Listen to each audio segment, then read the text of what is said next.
Diabetes की पिछली video में जो पार्ट 1 था उसमें हमने बात करी थी उसके टाइप, उसका वो कैसे पता लगाया जाता है और उसके जो सिम्टम्स वगैरह है और ग्लूकोज का लेवल कैसे बढ़ता है, उस सब चीज के बारे में बात करी थी। इसके डायबिटीज पार्ट 2 में हम बात करने जा रहे हैं उसके ट्रीटमेंट के बारे में।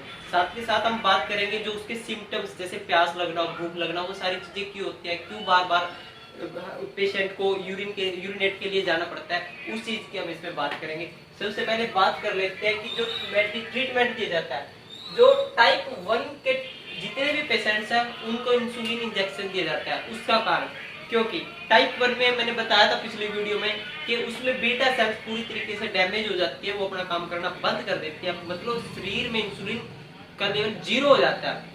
तो 0 इंसुलिन पे क्या जरूरत पड़ेगी कि इंसुलिन को बाहर से लेने की जरूरत पड़ेगी, तो इंजेक्शन के द्वारा बाहर से इंसुलिन दिया जाता है। इसलिए टाइप 1 के पेशेंट्स के लिए इंसुलिन बाहर से दिया जाता है। दूसरा, अब जो है टाइप 2 के, उसमें मैंने बताया था कि आपको जो क्वालिटी होती है इंसुलिन की वो वीक हो जाती है, उस क्वालिटी का इंसुलिन बनता ही नहीं है, वो रजिस्ट हो जाता है, उस पर सेल काम ही नहीं करती जो दूसरी ग्लूकोज वगैरह होते हैं, तो ग्लूकोज को एंट्री नहीं दे पाता सेल के अंदर। तो उसके लिए क्या करते हैं, सबसे पहले तो हमारा डाइट प्लान है, जो हम डायबिटीज 2 को अपनी डाइट से ही ठीक कर सकते हैं विदाउट एनी मेडिसिन। पर फिर भी जिनका ग्लूकोज लेवल बहुत ज्यादा हाई हो जाता है, डायबिटीज का लेवल ज्यादा बढ़ जाता है, उनके लिए जो मेडिसिन है वो है मेटफॉर्मिन और थायाजोलिड। इसमें क्या होता है थायाजोलिड में, ये पहले मेटफॉर्मिन की बात करता है, ये काम करता है लीवर पे।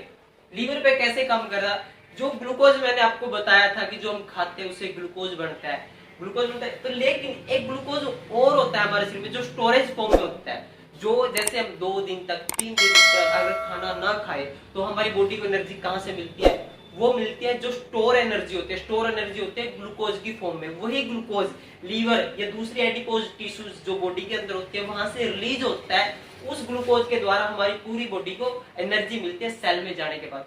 वही जो लीवर होता है वो क्या करता है कि उस ग्लूकोज को बॉडी के अंदर रिलीज करता रहता है टाइम टू टाइम, जब भी जैसे भी जितना उसको जरूरत होता है।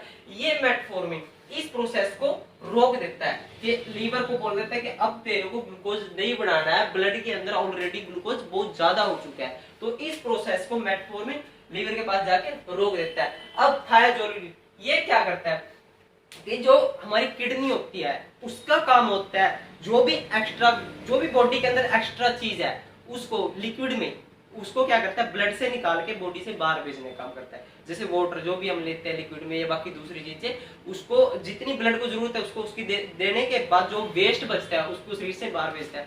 अब मैं पिछली वीडियो में बता रहा था ब्लड में किस चीज का लेवल बढ़ रहा था, ग्लूकोज का, ग्लूकोज ओवर हो गया था ब्लड के अंदर। अब किडनी क्या करेगी, उसी ग्लूकोज को निकाल करके हमारे जो यूरिन है उसके रास्ते बाहर भेजने का काम करेगी।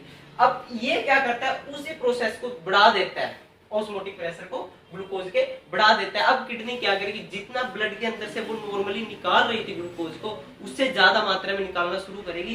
किसकी वजह से, इस साल्ट की वजह से, इस मेडिसिन की वजह से। ठीक है, अब दोनों ये मिलके काम करते हैं। एक ने क्या काम किया कि ग्लूकोज को बनने से रोक दिया और दूसरे ने काम क्या किया, जो ब्लड के अंदर ज्यादा ग्लूकोज थी उसको शरीर से बाहर भेजने का काम किया।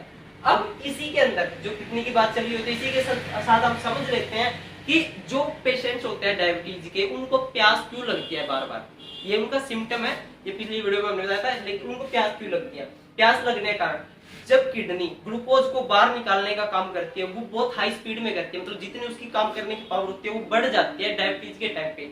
तो क्या होता है कि जब वो निकाल रहे होते हैं तो एक ऑस्मोटिक प्रेशर होता है, ऑस्मोटिक प्रेशर।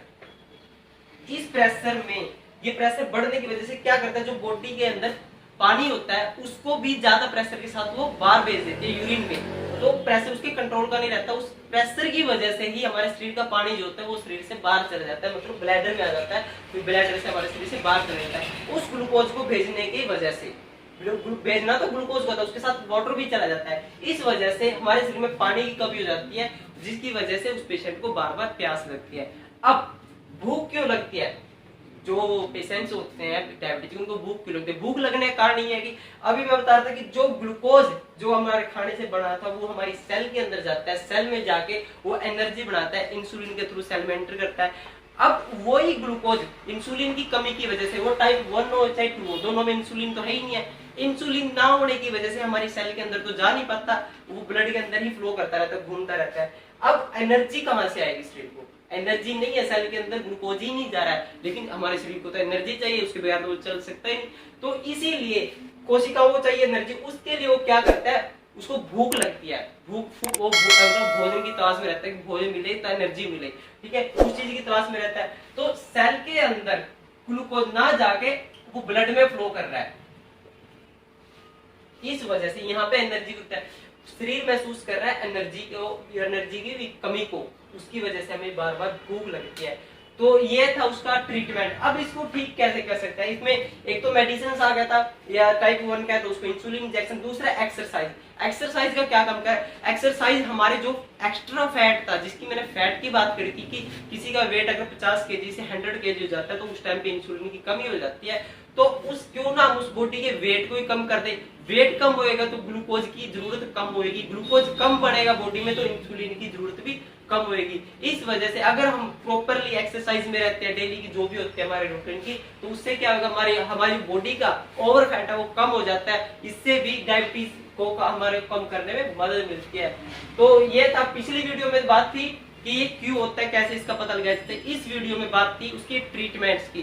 टाइप 1 का है उसके लिए हमें डायरेक्ट इंसुलिन देना पड़ता है, टाइप 2 का उसको हम अपने डाइट प्लान से ही ठीक कर सकते हैं, उसके लिए कोई ज्यादा कुछ नहीं करना होता है, अगर जरूरत पड़े तो इन दवाइयों की पड़ेगी और ज्यादा कुछ नहीं, ठीक है। और ये था डायबिटीज पार्ट 2।